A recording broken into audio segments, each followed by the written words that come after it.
Hello everyone, once again welcome to our YouTube channel Rehani physics. Thank you giving a lots of love. इतना ज्यादा प्यार देने के लिए बहुत बहुत बहुत दिल से थैंक यू। हम लोग वेव के साथ थे और इससे प्रीवियस वाला जो लेक्चर था वो बड़ा ही छोटा लेक्चर था। बिकॉज छोटा करने के पीछे ये रीजन था कि वो मेरे लेक्चर 4 में आना चाहिए था, लेकिन टाइम के कारण उसको बना नहीं पाए थे, इसलिए उसको लेक्चर 5 कर दिए। आज हम आप लोगों के लिए लेक्चर 6 लेके आ रहे हैं और लेक्चर 6 बड़ा ही प्यारा टॉपिक्स है। मुझे पढ़ाना है आपको स्पीड ऑफ ट्रांसवर्स वेव।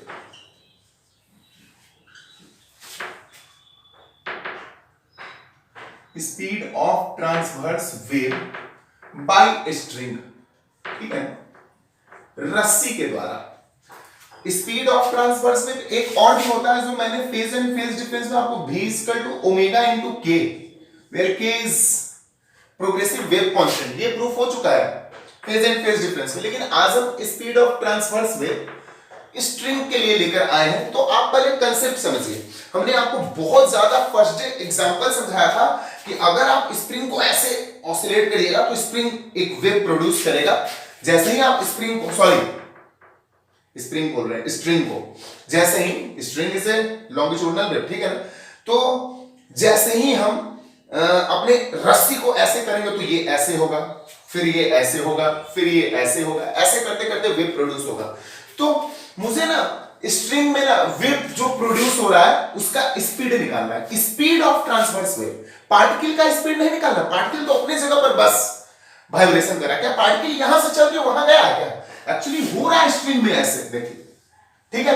लेकिन हम किसी एक पोर्शन को ले ले, ध्यान दीजिएगा, ये बहुत ही प्यारा टॉपिक्स है। अगर आप बुक्स वगैरह देख रहे हैं तो ये हो रहा है आपके साथ। हम एक पोर्शन को, एक सेक्शन को ले लिए, फिर से अगर आपको करना है तो कर लो भाई, ये फिर ये फिर ये फिर ये। तो ये तो अपने जगह पर कि ये वाला चल करके यहां आया, ये वाला चल करके ये वाइब्रेट किया ऊपर, फिर ये अपना एनर्जी इसको दिया, ये नीचे आया, फिर ये एनर्जी इसको दिया। Energy transfer, mass does not flow, energy का फ्लो हो रहा है, ये एनर्जी इसको दे दिया इसलिए ऐसे हो रहा है, ये एनर्जी इसको दे दिया इसलिए ऐसे हो रहा है। तो हम किसी एक सेक्शन को लेकर के यहां पे आ गए, ठीक है। और इस एक सेक्शन में इसके सबसे एलिमेंट्री लेंथ को यहां से यहां तक ले लिए, और छोटा ले सकते हैं। इसका जो एलिमेंट्री लेंथ है dl। देखिए अभी हम प्रूव करने वाले हैं, इसका फार्मूला भी होगा v इक्वल टू लिख root under t by mu, where t is tension produce on string, जो t है वो टेंशन है, और म्यू जो है मास पर यूनिट लेंथ है। क्या है? मास पर यूनिट लेंथ। अब दो बात हम आपको बता दें, अगर आप बुक का स्टडी कीजिएगा, जिसका भी, चाहे वो एनसीईआरटी हो, दिनेश हो, प्रदीप हो, जितने भी राइटर का बुक देखना है, देखिए मैक्सिमम बुक में ना ये जो प्रूफ है स्पीड ऑफ ट्रांसवर्स वेव का, वो डायमेंशनल मेथड से है। वो कौन से मेथड से है? डायमेंशनल मेथड से। लेकिन आज हम आपको एनालिटिक मेथड से करेंगे, एकदम फुल कंसेप्ट के साथ। डायमेंशन मेथड भी होगा, लास्ट में डायमेंशन से भी कर देंगे, लेकिन हमारा मेन उद्देश्य आपको क्या देना है? डायमेंशन मेथड के साथ साथ एनालिटिक मेथड भी। तो पहले एनालिटिक देंगे, तब जाकर हम डायमेंशन देने वाले हैं। चलिए स्टार्ट करते हैं। जैसे ही हम स्ट्रिंग में वेव प्रोड्यूस किए तो एक सेक्शन ऐसे, हम सिर्फ एक सेक्शन की बात कर रहे हैं, उसमें सिर्फ एलिमेंट्री लेंथ। अरे बाबा ऐसे होगा ना, तो हम इसके एक सेक्शन को उठा करके यहां कर लिए। क्या ये पार्टिकल फ्लो करके जा रहा है क्या? पार्टिकल तो सिर्फ एनर्जी दे रहा है, लो बेटा तुम आगे प्रोड्यूस करो, लो बेटा तुम आगे वेव प्रोड्यूस करो। कभी भी वेव का डेफिनेशन है flow energy, mass does not flow. Wave का यही डेफिनेशन है। What is wave? Wave is a disturbance. Wave एक डिस्टरबेंस है जिसमें एनर्जी का फ्लो एक जगह से दूसरी जगह, मास का फ्लो नहीं होना चाहिए। तो हम इस स्ट्रिंग में जो वेव प्रोड्यूस हुआ उसके एक सेक्शन को ले लिए हम यहां, और उसके सबसे एलिमेंट्री लेंथ को हम यहां बना लिए। इसको थोड़ा सा जूम करके आपको समझाने के लिए कर दे। यही है आपका डीएल, ओके ना? ये क्या है? आपका डीएल है, ठीक है। अगर हम आपसे बात करें, ये इसका सेंटर है तो ये इसका रेडियस हो जाएगा, डॉट डॉट कर लेते हैं। ये क्या एक सर्कुलर आर्क है कि नहीं? जब ये सर्कुलर आर्क होगा तो कहीं ना कोई इसका सेंटर होगा, कोई ना कोई रेडियस होगा। मान लेते हैं ये इसका सेंटर है, ध्यान दीजिएगा बाबू, बहुत मजा आने वाला है। ये इसका सेंटर है, ठीक है,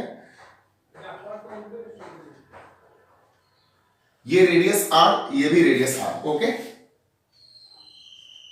अगर हम आपसे जनरली आप motion in connected pulley study करते थे तो ये जो लेंथ है ये एकदम एलिमेंट्री लेंथ है, सबसे छोटा, जूम करके आपके सामने बना है, सबसे छोटे लेंथ पे हम काम कर रहे हैं। कौन से लेंथ पे काम कर रहे हैं? सबसे छोटे। लेकिन क्या आज इस स्ट्रिंग के पास ये मासलेस है, इसमें मास है? मास है। तो मास जब होगा तो क्या स्ट्रिंग पर जो टेंशन यहां लगेगा वही टेंशन यहां लगेगा क्या? बिल्कुल नहीं, गलत। हम लोग मोशन इन कनेक्टेड पुल्ली में पढ़ते थे और पूरे स्ट्रिंग पे हम लोग टेंशन फोर्स T लेते थे। तो ये बोल रहे हैं कि जब तक हमारा स्ट्रिंग मासलेस नहीं होगा तब तक हम स्ट्रिंग पर लगने वाला जो टेंशन फोर्स है, मान लीजिए एक स्ट्रिंग है, क्या यहां पे लगने वाला टेंशन फोर्स और यहां पे लगने वाला टेंशन फोर्स सेम होगा? बिल्कुल गलत। हर जगह टेंशन फोर्स जैसे जैसे हम इधर बढ़ेंगे हमारा टेंशन फोर्स इंक्रीज करते जाएगा। तो हम अब यहां पे ये v वेलोसिटी से क्या कर रहा है, ये मूव कर रहा है। फिर से एक बार देखिएगा, बच्चे के मन में बहुत सारा कंफ्यूजन आता है और कंफ्यूजन हम बिल्कुल नहीं चाहते हैं। हम एक स्ट्रिंग लिए, स्ट्रिंग में ये एक वेव प्रोड्यूस हुआ, एक ही नहीं होगा, बहुत होगा, हम एक सेक्शन ले रहे हैं। इसका सबसे छोटा सा एलिमेंट्री लेंथ होगा dl। अब इसमें टेंशन तो प्रोड्यूस होगा। अब इस छोटे से एलिमेंट्री लेंथ को हम यहां पर रिप्रेजेंट करा दिए, ये आपका dl लेंथ है, हो गया। v वेलोसिटी से ये मोशन कर रहा है, कौन? Particle, wave. पार्टिकल कभी भी मोशन नहीं करता, पार्टिकल अपने ही जगह पर ये कंपन कर रहा है। पार्टिकल तो जा ही नहीं सकता, पार्टिकल एक जगह से दूसरी जगह जाएगा तो वेव होगा ही नहीं, ठीक है। और ये आपका ये हो गया, ये इसका, चूंकि ये जो आर्क है ये सर्कुलर है तो कहीं ना कहीं इसका रेडियस होगा, सेंटर होगा, और ये इसका रेडियस r, ये भी रेडियस r, ठीक है। अब यहां भी जो हमारा, अब देखिए मेन कंसेप्ट है, ये थीटा हो गया, ये भी थीटा हो गया। क्या इस स्ट्रिंग पर टेंशन लग रहा है कि नहीं? तो हम फिर से एक बार टेंशन की बात कर लें। अगर हमारे पास ये स्ट्रिंग और इस स्ट्रिंग में मास है, अगर ये हमारे पास ये स्ट्रिंग और इस स्ट्रिंग में मास है, जब इस स्ट्रिंग में मास है तो क्या यहाँ का टेंशन, यहाँ का टेंशन, यहाँ का टेंशन सेम होने वाला है? नहीं। आप मोशन इन कनेक्टेड पुल्ली देखिएगा, आप लोगों का बहुत सारा रिहानी जेई ट्रिक में बहुत सारा क्वेश्चन बनाया गया है कि अगर किसी स्ट्रिंग में मास लेस हो, अगर कोई स्ट्रिंग मासलेस हो तो हर जगह उसका टेंशन सेम होगा। लेकिन स्ट्रिंग का आप बिलीव कीजिए कि अगर हमारे पास कोई रस्सी है और वो डिफरेंट, अगर रस्सी मास कंटेन कर रहा है तो यहाँ का टेंशन सबका डिफरेंट होने वाला है। जैसे ये हमारे पास एक स्ट्रिंग है, देखिएगा हमारे पास ये एक स्ट्रिंग है और इस स्ट्रिंग, ये स्ट्रिंग मास कंटेन कर रहा है तो ये टेंशन क्या बराबर होगा? बिल्कुल नहीं होने वाला है। इसका टेंशन सब अलग अलग। ये तभी पॉसिबल है जब हमारा स्ट्रिंग मासलेस हो। और हम जो स्ट्रिंग ले रहे हैं ट्रांसवर्स में, तो खुल के बोल रहा है कि इस मास पर यूनिट लेंथ, ये जो म्यू है, इसमें हर पर यूनिट लेंथ पे मास को म्यू बोलते हैं, पर यूनिट लेंथ पे मास को हम लोग म्यू बोलते हैं। तो हम जो इसमें एलिमेंट्री लेंथ लिए हैं, ये दिख रहा है आपको, ये तो सबसे छोटा है ना, ये क्या है? सबसे छोटा है ना ये। तो इधर भी टेंशन T और इधर भी टेंशन T, ओके ना। लड़का पूछा क्यों सर, अभी तो आप दो बात मत किया किसे? हम बोले दो बात तो हम बिल्कुल नहीं कर रहे, हम तो ये बता रहे कि सबसे छोटा मास है, इधर भी टेंशन T सबसे एलिमेंट्री। डीएल का मतलब हाँ, अगर थोड़ा सा भी हम बड़ा पे काम कर ले तो नहीं होने वाला, लेकिन जो हम लोग लेंथ ले रहे हैं वो एलिमेंट्री लेंथ ले रहे हैं, और एलिमेंट्री लेंथ पे इधर भी टेंशन T होगा, इधर भी टेंशन T होगा। लेकिन हम थोड़ा सा भी बड़ा पे भरेंगे तो ये वैलिड होने वाला नहीं है। चलिए, इधर टेंशन T, इधर tension T, v velocity particle का वेलोसिटी नहीं, वेव का वेलोसिटी है, ध्यान दीजिएगा। तो हमारा अगर ये थीटा है तो ये भी थीटा हो जाएगा। अब यहाँ पे हम लोग इसको दो कंपोनेंट में ब्रेक करेंगे। हमारा जो टेंशन है, ये जो T है, एक x कंपोनेंट में, y कंपोनेंट में। हमारा जो टेंशन है एक टूट जाएगा y कंपोनेंट में और दूसरा टूट जाएगा x कंपोनेंट में। आपको पता है जो T है, ये T थीटा है तो ये भी थीटा होगा। टेंजेंट रेडियस के साथ 90 डिग्री बनाता है, तो ये ध्यान दीजिएगा, टेंजेंट रेडियस के साथ कितने डिग्री का एंगल बनाता है? 90। ये 90, ध्यान दीजिएगा, ये 90, तो ये कितना हो जाएगा आपका? ये कितना हो जाएगा? ये 90 माइनस थीटा, तो इसीलिए ये थीटा हो गया, ठीक है। अब ये हो गया आपका T, जो हमारा T दो कंपोनेंट में ब्रेक करेगा। कौन से कंपोनेंट में ब्रेक करेगा? दो कंपोनेंट में। यहाँ x कंपोनेंट है तो T cos theta, y component है तो T sin थीटा। अभी हम दूसरे मेथड से, ये वाला मेथड आपके बुक में नहीं है, मैक्सिमम बुक में नहीं है, एनसीईआरटी में नहीं है, आपको एनसीईआरटी में डायमेंशनल मेथड मिलने वाला है। फिर ये हमारा जो T है दो कंपोनेंट में, T cos थीटा, और इधर जो T है T sin थीटा। एक बात आप बताइए, तो टोटल टेंशन फोर्स इस पे कितना लग रहा है? इस कंपोनेंट पे यहाँ पे 2t sin थीटा लग रहा है, और ये जो मोशन कर रहा है ये सेंट्रीफ्यूगल फोर्स के कारण कर रहा है। ये जो सर्कुलर आर्क बना है सर्कल पे, जब भी आप मोशन कर रहे हैं तो या तो सेंट्रीपिटल या सेंट्रीफ्यूगल लगेगा, दूसरा कोई बात हो सकता है क्या? एक बार फिर से सोचिए आप, जब भी कोई यानी कि जब भी कोई सर्कुलर पाथ पे मोशन कर रहा है तो सेंट्रीपिटल लगेगा ना। और यहां पे ये टी कॉस थीटा और T cos theta direction opposite है, अरे एक टी कॉस थीटा पॉजिटिव दूसरा टी कॉस थीटा नेगेटिव, ये तो कैंसिल हो गया। और जो ये पार्टिकल्स मोशन कर रहा है, जो ये यहां पे ये वाइब्रेट करके सर्कुलर पाथ बनाया है, सर्कुलर पाथ पे कोई क्यों मोशन करेगा? जब हमारा टुवर्ड्स द सेंटर फोर्स लगेगा, और जैसे ही टुवर्ड्स द सेंटर फोर्स लगेगा तो वो सेंट्रीपिटल फोर्स कह रहा है। यानी हमारा जो सेंट्रीपिटल फोर्स है वो टोटल कितना है? T cos theta sorry T sine theta plus T sine theta, 2t sine theta, T sine theta plus T sine theta 2t sine theta. तो हमारा जो सेंट्रीपिटल फोर्स हो गया वो 2t साइन थीटा। और ये वाला जो एंगल है, ये एंगल काफी स्मॉल है, ये एंगल जो हमारा थीटा है, थीटा इज वेरी स्मॉल, मान भी लेंगे और होगा भी, क्योंकि थीटा इज वेरी स्मॉल। और जब भी थीटा काफी छोटा हो तो आप कितनी बार पढ़ चुके हैं कि sine theta equal to theta, हमारा थीटा बहुत ज्यादा छोटा है इसलिए हम ऐसा लिख सकते हैं, वरना नहीं। 2t साइन थीटा के जगह पर हम लिख दिए theta. Centripetal force equal to हो गया आपका 2t थीटा। इसको इक्वेशन कर लेते हैं 2, इसी को इक्वेशन फर्स्ट करते हैं बिकॉज मुझे जरूरत नहीं है। और आपको याद होगा एक छोटी सी बात कि जो हमारा एलिमेंट्री लेंथ है वो dl है। क्या dl आर्क है? आर्क बराबर आप पहले से जानते हैं dl equal to r into theta होता है। आर्क dl बराबर r इंटू थीटा से मल्टीप्लाई कर दीजिएगा, तो हमारा थीटा कितना है? ये 2 थीटा है, r इंटू 2 थीटा लिख सकते हैं। हमारा जो आर्क है dl, ये फॉर्मूला होता है arc equal to radius into theta, arc equal to radius into theta. तो रेडियस हमारा r और थीटा दोनों के बीच का एंगल थीटा, थीटा 2 थीटा रहने देते हैं, आगे यूज होगा। और दूसरी बात ये, चलिए अब देखते हैं हमारा सेंट्रीपिटल फोर्स। तो सबसे पहले centripetal force Fc equal to mv square by r। Fc equal to, हम वर्क किस पे कर रहे हैं? एलिमेंट्री लेंथ पे। तो हम मास किसका लेंगे? एलिमेंट्री मास। हम वर्क किस पे कर रहे हैं? स्ट्रिंग के सबसे छोटे से सर्कुलर सेक्शन पे, स्ट्रिंग के सबसे इसी को जूम करके इतना बड़ा कर दिए। और आपको पता है कि जब भी हम छोटा सेक्शन लेते हैं तो dmv स्क्वायर बाई r, ठीक है। और एक बात और देख लीजिए आप, यहीं पे दिखाते हैं, क्योंकि जो आपका म्यू है मास पर यूनिट लेंथ है, तो mu equal to per unit mass पर यूनिट लेंथ होगा। अरे छोटा सा मास बाई छोटा सा लेंथ, इसके जगह पर हम लिख सकते हैं dm equal to mu into dl। अब इस dm का मान fc इक्वल टू dm का मान mu into dl into v square by r। fc equal to mu into dl v square by r। ये इक्वेशन फर्स्ट, ये equation second. अरे इस सेंट्रीपिटल फोर्स को यहां भी आप डाल सकते हैं, कोई प्रॉब्लम नहीं है। या एक काम और कर दें, यहीं पे है, इसको दो करने की जरूरत नहीं है। और Fc इक्वल टू म्यू और dl equal to r into t theta.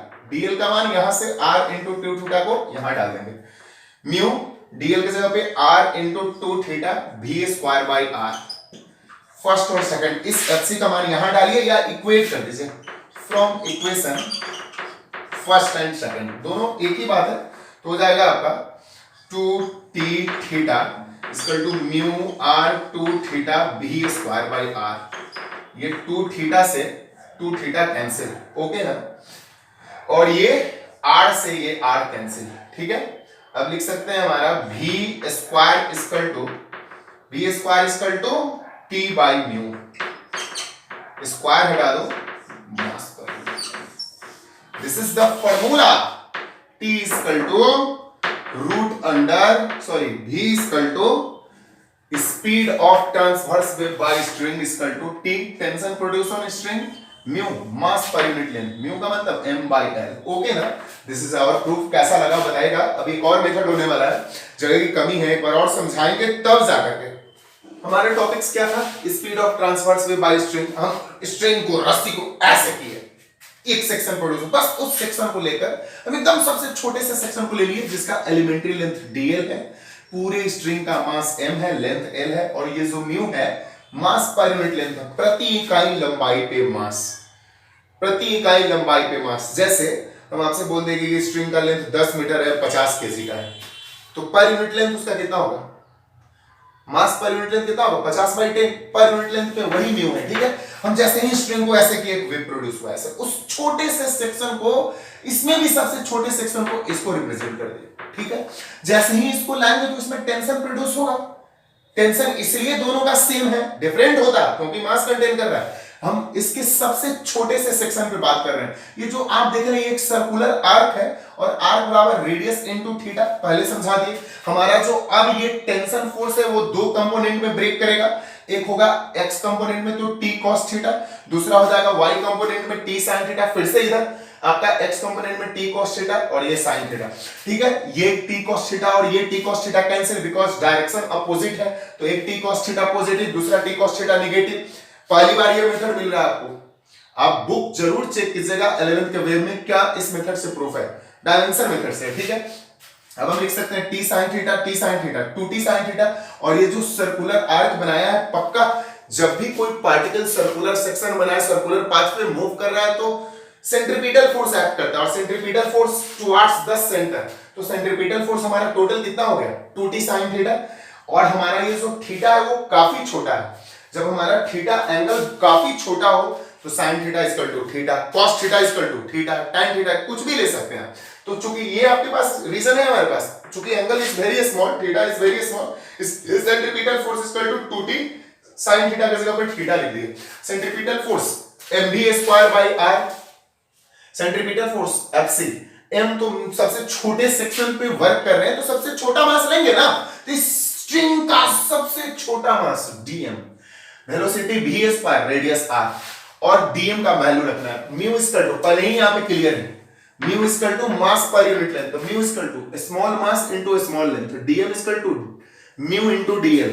इस dm का value fc equal to dm के जगह पर mu into dl v²/r, fc equal to mu into dl का मान r इनटू 2 थीटा, और ये इस fc का मान यहां पे पुट कीजिए या इक्वेट कर दीजिए, दोनों का LHS इक्वल है, तो 2t theta equal to mu r 2 theta v²/r, v equal to root under t by mu, v equal to root under t by mu, t is tension produce on string और mu, this is the speed of transverse wave by string, this is the speed of transverse wave by string. अगर string नहीं होता तो direct ये आपके में already पहले से प्रूफ है फेज एंड फेज डिफरेंस में कि progressive wave constant speed of सीधे ट्रांसवर्स वेव ओमेगा बाई के, प्रूफ है ये। अभी मुझे इसको ना दूसरे मेथड से भी करना है, कौन से मेथड से करना है, तो डायमेंशनल मेथड से भी अगर आप चाहते हैं तो इसको देख लीजिए एक बार।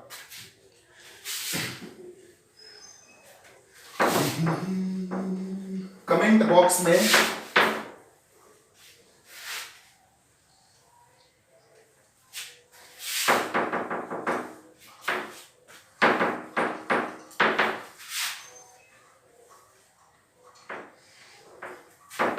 चलिए v equal to root under t by mu, कौन सा मेथड, अब हम करेंगे डायमेंशनल मेथड, म्यू मास पर यूनिट लेंथ।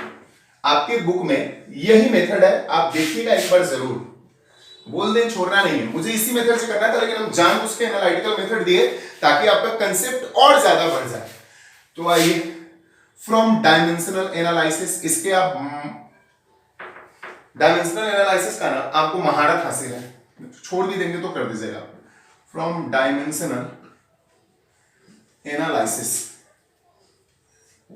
देखिएगा, डायमेंशनल एनालिसिस भी डिपेंड करता है किस पे, टी पर और म्यू पर, ठीक है। v इक्वल टू के टी का पावर a म्यू का power b, m0 l t के पावर -1, वेलोसिटी का डायमेंशन, k कांस्टेंट है कुछ नहीं, t tension, tension is a force, force का m l t के पावर -2, म्यू मास पर यूनिट लेंथ, इसका पावर a m l का पावर -1। अरे म्यू क्या है ब्रैकेट में मेंशन करते हैं, mu equal to m by l है, तो m l का पावर -1 होगा, इक्वेट करते हैं, m का पावर 0 लेने से कोई फायदा है नहीं, छोड़िए, इधर l का पावर 1, l का power a minus b, l से l cancel, 1 equal to a minus b, छोड़िए इसको फर्स्ट इक्वेशन कर ले, इसको सेकंड, इसको जल्दी जल्दी में लेके चलते हैं, इधर t का पावर -1 और इधर t का पावर -2 है, t से t, a equal to 1/2, a का मान 2 में डाल दीजिए तो b इक्वल टू -1/2, ए और बी को दोनों को फर्स्ट में डाल लीजिए, putting A and be in equation first, तो आपका हो जाएगा v इक्वल टू के टी का पावर 1/2 म्यू का पावर -1/2। फिर आप इसको लिख सकते हैं v इक्वल टू के कांस्टेंट का वैल्यू, अच्छा लिख देंगे के टी का पावर 1/2 म्यू का पावर 1/2, माइनस है इसलिए नीचे डालिए। एक्सपेरिमेंटली के का वैल्यू 1, v इक्वल टू के का वैल्यू 1 है √100t/μ। इसमें कोई दम नहीं था और बुक में और एग्जाम में आपको इसी मेथड को जानना था। अगर आप इसको और भी थोड़ा सा पढ़ाना चाहते हैं तो थोड़ा सा देखिएगा तो मजा आ जाएगा। म्यू क्या है, इसी चीज को हम यहां लेके आते हैं। What is mu? म्यू है मास पर यूनिट लेंथ, मास पर यूनिट लेंथ, ओके ना। और आप मास के जगह पर मास बराबर आप लिख सकते हैं density into volume by length, because density is equal to mass by volume, density is equal to mass by volume. इसलिए हम इसका उपयोग कर सकते हैं कि mass is equal to density into volume. Density volume pi are square h, h की जगह पर यहां पे हम एल लिए हैं तो एल ही लिखेंगे, बाई एल, एल से एल कैंसिल, यानी mu is equal to rho pi are square.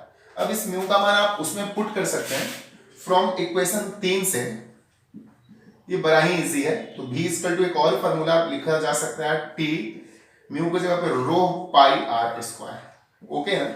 ये भी आपका speed of transverse wave by string है। आप एक बार इधर से देख लीजिए, v equal to T by mu, mu mass पर unit length, mass equal to density into volume, mass equal to density into volume, density volume pi are square H, string एक प्रकार का सिलेंडर जैसा होता है, पाई आर स्क्वायर एच की जगह पे लेंथ, एल से L cancel, mu equal to rho pi are square. अब इस म्यू का वैल्यू उठाकर अब चलिए एक न्यूमेरिकल बनाते हैं, इससे रिलेटेड एक और न्यूमेरिकल बनाते हैं, तब जाकर के आज हमारा टॉपिक्स कंप्लीट होगा speed of transverse wave by string, okay ना। तो इसको हम शायद अब मिटा दें, आप पॉज करके बिल्कुल नोट कर लिए। तो चलिए कॉपी पेन निकाल लीजिए, खुद से बनाइए, हम बिल्कुल नहीं बनाने वाले हैं, मतलब क्या करें यार, बनाना तो पड़ेगा ही। इससे आसान मुझे नहीं लगता, ये क्वेश्चन मुझे बनवाना ही नहीं चाहिए, लेकिन थोड़ा सा रिवीजन हो जाता है इस टाइप के क्वेश्चन से। इसके बाद वाला जो क्वेश्चन होगा वो लेवल का होगा, वो आईआईटी से रिलेटेड होगा, लेकिन पहले ये एक इजी क्वेश्चन पॉज करके बनाना है। एक स्टील वायर 3 mm इन ए डायमीटर, एक स्टील वायर है जिसका डायमीटर 3 mm है, तो रेडियस कितना हो जाएगा? आप जानते हैं रेडियस डायमीटर के आधा होता है, 3/2 1.5 mm, mm को मीटर में कन्वर्ट कर ही ले, 1.3 into 10⁻³ मीटर, ठीक है। इसके अंडर द टेंशन ऑफ, और इसमें जो टेंशन लग रहा है स्टील वायर पे 2 into 10⁻³ Newton. Oh my God, find the speed of transverse wave. कुछ बनाया ही नहीं और डेंसिटी दिया हुआ। अब देखिए v इक्वल टू √t/μ, अगर म्यू दिया रहता तो वो लगाते, लेकिन रो दिया हुआ है तो बन तो गया। v इक्वल टू √t/μ, सबका वैल्यू पुट कर दीजिए और म्यू के जगह पे हम यूज कर सकते हैं, अभी तो प्रूफ किए थे, पाई आर स्क्वायर इंटू रो, तो हो गया t, टेंशन है आपका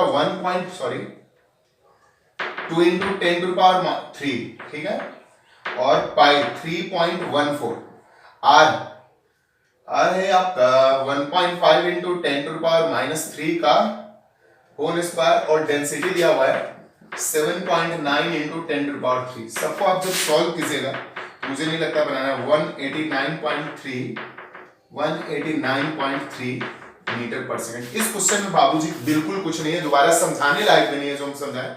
नोट कीजिए, आते हैं नेक्स्ट क्वेश्चन की ओर। चलिए एक और इजी सा क्वेश्चन ले लेते हैं, ये बिल्कुल आपको बनाना है, इसको हम बिल्कुल बनाने वाले भी नहीं है। जैसे ये मेरा एक वाल है, यहां पे एक स्ट्रिंग लगा हुआ है, यहां एक पुल्ली है, ठीक है, यहां पे 20 kg का एक मास अटैच्ड, ठीक है, और यहां पे ने पल्स प्रोड्यूस हो रहा है। पल्स आप समझ रहे हैं ना, वेव कहीं भी, ये पॉइंट ए है और ये पॉइंट बी है, ए से बी तक का डिस्टेंस ना कुछ भी 5 मीटर, कितना है, ए से बी तक का डिस्टेंस आपका 5 मीटर है, आपका स्ट्रिंग हो गया, और ए से बी तक का डिस्टेंस 5 मीटर है, और ये जो म्यू है मास पर यूनिट लेंथ ये आपको दिया हुआ है 2 इंटू 10⁴ kg पर मीटर। ओके ना। find the time taken by pulse which reached to the A to B. Find T निकालना है किसके लिए? A से B तक जाने में उसको जो समय लगेगा निकालिए। बड़ा ही इजी क्वेश्चन है। अब देखिए ये एक ही प्रकार का स्ट्रिंग है तो ऊपर टेंशन T लगेगा और नीचे जो हमारा फोर्स लगेगा इसको हटा दें। ये आपका mg होगा।